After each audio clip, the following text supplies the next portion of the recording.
Hello दोस्तों, welcome back to my channel. आशा करती हूँ आप सभी लोग अच्छे होंगे और मैं भी एकदम मस्त हूँ, स्वस्थ हूँ। तो बस आज के मेरे दिन की शुरुआत होती है थोड़ी उल्टी। कैसे उल्टी होती है? आज मैंने सबसे पहले अपने कपड़े धोए थे और कपड़े धोने के बाद कपड़े इसीलिए सुबह जल्दी उठ के धोए थे क्योंकि रात में आधा लेट सोया था। तो भाई मेरे कपड़े नहीं धुल पाए थे और मुझे भी नींद आने लग गई थी, तो मैं भी सो गई थी आर्या के साथ। फिर मैंने अपनी झाड़ू लगाई। फिर वही मेरे दिन की शुरुआत मेरे गुनगुने पानी के साथ होती है, आपको पता भी है। तो आज मेरे दिन की शुरुआत थोड़ी लेट हुई थी पानी के साथ।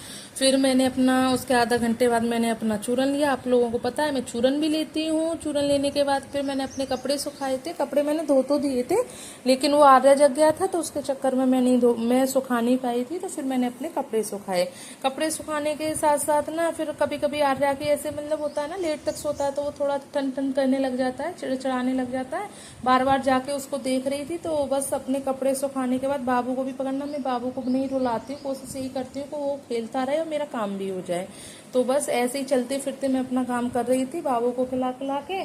फिर देखा तो फिर मैं उसके बाद आ जाती हूँ अपने किचन में, क्योंकि आर्या के पापा भी ड्यूटी से आने वाले थे। तो आर्या मैं कोशिश यही करती हूँ कि आर्या के पापा ड्यूटी से आए तब तक मैं अपना किचन का काम कर लूँ, क्योंकि नाश्ता तैयार करके रख लूँ। क्योंकि ये होता है ना कि आर्या भी जग जाता है, फिर उसके पापा भी आते हैं ड्यूटी से। कोई आदमी सुबह सुबह आ रहा है तो उसको क्या चाहिए, फटाफट घर पे आए तो आराम से फ्रेश होने के बाद तुरंत उसको नाश्ता चाहिए, कुछ भी नाश्ता बना के दे दो। तो बस यही है, मैं भी कोशिश ये करती हूँ उनके आने से पहले मैं अपना नाश्ता रेडी कर लूँ, क्योंकि आर्या जग जाता है तो फिर दिक्कत होती है। फिर बाबू रोने लगने लगता है तो फिर बोलते हैं छोड़ो यार, पहले इसको पकड़ लो, बन जाएगा बन जाएगा।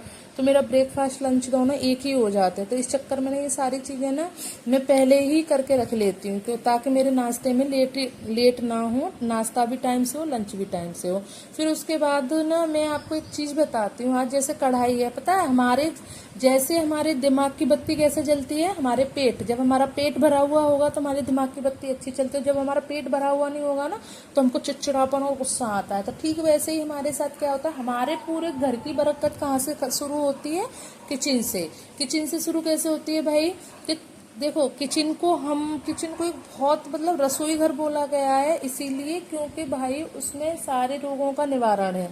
किचन के अंदर आप सब लोग जानते हो कि इस किचन के अंदर बहुत सारे रोगों का निवारण है।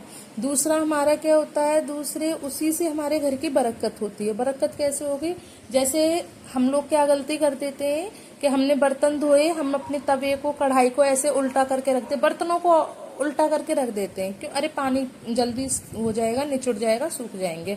ऐसा नहीं करना चाहिए हमें। खास तौर से तवे और कढ़ाई को कभी भी उल्टा नहीं रखना चाहिए, क्योंकि अगर तवे और कढ़ाई को हम उल्टा रखते हैं उससे हमारे घर की स्थिति, आर्थिक स्थिति खराब होती है। उससे हमारे पैसे के लेन देन में उतार चढ़ाव आता है। हम कमा के 10 लेके आएंगे, खर्चा हमारा 15 होगा, 20 होगा, और आप यही सोचते रह जाओगे यार ऐसा क्यों हो रहा है हमारे साथ, हमें पता ही नहीं चल रहा है। तो इस चीज में भी आप सुधार करिए। जो भी मैं तो भाई नहीं करती हूँ ऐसा, मैं तो अपना मतलब सीधा ही रखती हूँ।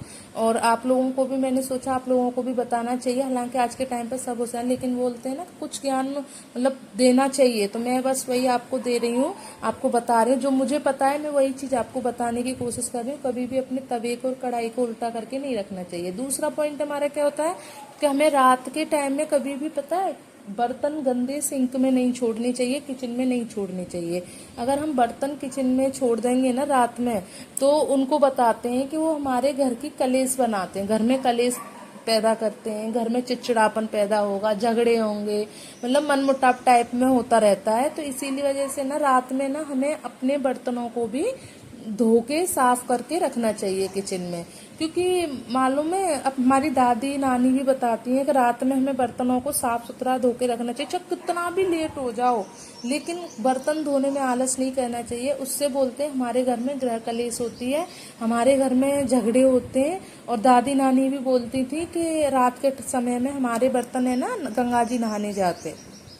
तीसरी बात हमारी ये है कि हमें कभी भी गरम गैस को नहीं पहुंचना चाहिए। जैसे हमारा खाना बन गया अभी, और अभी बनने के बाद हमने तुरंत को गैस साफ कर दिया, ऐसे भी हमें नहीं करना चाहिए। उससे भी पता है, आप एक चीज मानो, बोलते हैं ना पत्थर में भी भगवान है। अगर हमारे अंदर श्रद्धा है तो हमें पत्थर में भी भगवान दिखते हैं। तो वैसे ही आप गैस को मानो ना। गैस हमारे जीवन में वो चीज है, चूल्हा हमारे जीवन का एक ऐसा हिस्सा होता है भाई, उसके बिना तो कुछ चल ही नहीं सकता है, उसके बिना तो हमारी जिंदगी शुरू ही नहीं होती है। तो अभी जैसे आप चूल्हे पे जैसे गरम गरम कपड़ा मारोगे तो ये सोचो ना, कभी जैसे हम जल जाएं और कोई हमारे जले को घिसे तो कैसा लगेगा।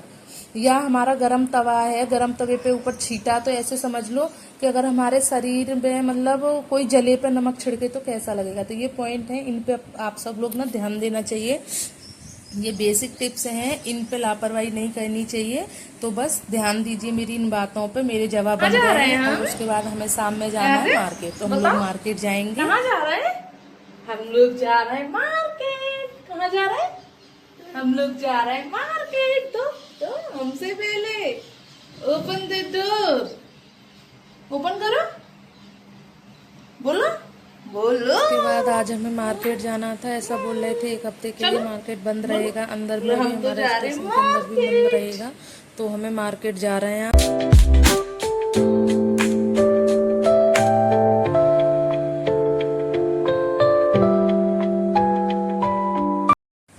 मार्केट जाके हमने सबसे पहले फ्रूट खरीदे। मुझे देखो उतनी अच्छी पहचान नहीं है फ्रूट की, लेकिन मेरे हस्बैंड को पूरी पहचान है फ्रूट की, बहुत अच्छे फ्रूट खरीदते हैं, मैं नहीं खरीद पाती हूँ।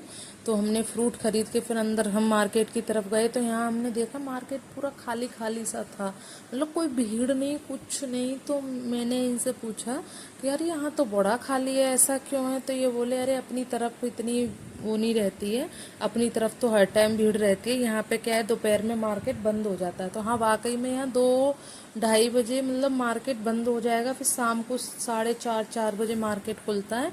तो हम वहाँ मार्केट गए, मार्केट से फिर हमें जो सब्जी वगैरह लेनी थी वो ली। आप देख भी रहे होंगे कुछ दुकानें तो बंद ही हैं, कुछ दुकानें बंद हो चुकी हैं, कुछ दुकानें अभी होने वाली हैं। तो हम अपनी 1 हफ्ते की सब्जी का स्टोर करके आ गए हैं। तो फिर हम शाम में, आज मुझे शाम में घी निकालना था क्योंकि मेरा घी ख़त्म हो चुका था। मैं घर पे ही घी निकालती हूँ, मार्केट से घी नहीं लेके आती, मुझे पसंद नहीं है मार्केट वाला घी। तो मैं घर पे ही जैसे दूध लेती हूँ अपना 2-2.5 लीटर, उससे मलाई निकाल के रखती हूँ, फिर मैं उसी मलाई को मैं निकाल के ना, जैसे हम दूध चलाते हैं, दूध की मलाई में मैं 1 दिन पहले ना दही डाल देती हूँ। जैसे हम दही जमाते हैं वैसे मैं अपनी मलाई को जमा के तब घी निकालती हूँ, मक्खन निकालती हूँ। क्योंकि बिना जमाए हुए मलाई का अगर आप घी निकालोगे और मक्खन निकालोगे, और जो आप दही डाल के जमा कर मलाई को तब मक्खन निकालोगे, दोनों में अंतर होता है। कभी ट्राई करना, एक जमा कर मक्खन निकालना और एक बिना जमाए मक्खन निकालना, तो दोनों में बहुत अंतर आता है, टेस्ट वाइज भी अंतर होता है। तो मैंने अपना मलाई निकाल ली थी, क्योंकि देखो आप आपके सामने देख भी रहे होंगे, मैंने मलाई निकाल ली। निकालने के बाद मेरा अच्छी खासी मलाई निकली थी। ये मेरी मतलब 1 महीने की मेहनत थी, क्योंकि आजकल क्या है ना, दूध वाले भी पता है अपने घर जैसा दूध तो खैर कहीं नहीं है। मार्केट का तो मार्केट जैसा ही होता है, बाजार में रहते हैं तो बाजार में तो वही थोड़ा बहुत हो जाता है, ठीक है। तो अपने घर जैसा तो घी दूध देखो नहीं कहीं आपको बाहर मिलने वाला, फिर भी ठीक है, अपना घर में अपने खर्चे लायक घी निकल जाता है और अपना मतलब खर्चा अच्छे से चल जाता है। तो मुझे ऐसी कोई दिक्कत नहीं है। तो फिर मैंने मलाई में से घी निकालना शुरू किया था, तो घी मेरा निकल रहा है, देखा मैंने कढ़ाई में डाल दिया है मैंने मक्खन को। लेकिन आपको एक चीज़ बताऊं, आपको घी की आपको पहचान कब होगी कि हमारा घी निकल चुका है। देखो बॉयल होते होते इसने घी छोड़ना शुरू कर दिया और इसमें बबल से उठना शुरू हो गए। तो इसकी सबसे अच्छी पहचान क्या है ना, पहले तो घी की स्मेल आना शुरू हो जाएगी, और दूसरी नंबर क्या है कि इसमें से जो छिन्न छिन्न बबल उठ रहे थे ना, कितनी तेज तेज बबल उठ रहे थे, वो बबल उठना बंद हो जाएंगे, और छन्न छन्न की सी जो आवाज़ हो रही थी ना, एकदम जैसे पानी चटकता है वैसी आवाज़ होती है, वो आवाज़ आना बंद हो जाएगी। सबसे मतलब एक अच्छी खासियत वाली है, एक यही पहचान है कि एक घी की स्मेल आना शुरू हो जाएगी। क्योंकि जब हम घी चढ़ाते हैं ना पकने के लिए, मक्खन को रखते हैं, तो उसमें छाछ जैसी स्मेल आती है, और जब आप घी बन जाता है ना तो उसमें प्रॉपर घी की स्मेल आती है। और उसके बाद सेकंड हमारी इसकी पहचान यही है कि इसमें से वो छिन्न छिन्न वाली आवाज़ बंद हो जाती है। तो सबसे ये 2 बेसिक टिप्स है, अपना घी कब पका, अगर आप इस चीज़ पर ध्यान नहीं दोगे ना तो पूरा घी सेकंड में लाल हो जाता है, ज़्यादा हो जाता है, घी ज़्यादा पक जाता है, फिर वो अजीब सी स्मेल करने लग जाता है, अच्छा नहीं लगता। तो इसी तरीके से मैंने अपने घी को, मेरा घी पक चुका है और मैंने अपने घी को मैंने अपने घी को स्टील के डब्बे में रख लिया है। मैं स्टील के डब्बे में ही घी को रखती हूँ। तो इस तरीके से आज मैंने घी निकाला। मैंने आपको घी की एक जो बेसिक टिप्स बताई है ना, तो आप ध्यान देना। और एक जमाकर घी निकालना मलाई को, और एक बिना मलाई को जमाए घी निकालना। दोनों के टेस्ट वाइज भी अंतर होगा। तो इसी तरह आज मेरा ब्लॉग का एंड यही होता है।